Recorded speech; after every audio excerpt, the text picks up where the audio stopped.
yanzu cikin yarjejeniyar da muka nan gai da ƙasar togo don suna an kasa masu shiga ne tsakanin sai da yawo da mu niger da su da mutanen sierra leone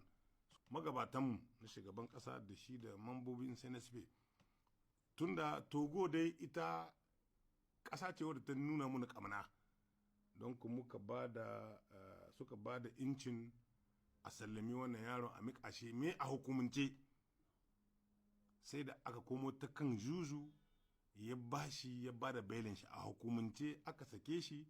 aka ce to yana iya zuwa lome can ya zamana ya yi karatun shi kuma hukumomin togo suke za su kula da shi yanzu yana ci a kasar togo tun jiya can ya kwana tun jiya da dare can ya kwana tunda yana fita daga gaban alkali yana fita daga residence sai ga jirgi wanda ya kamata ya tai da shi da premier minister da ministan asashin harkokin kasashen waje na togo da ni muka karbe shi muka maka shi ga hannun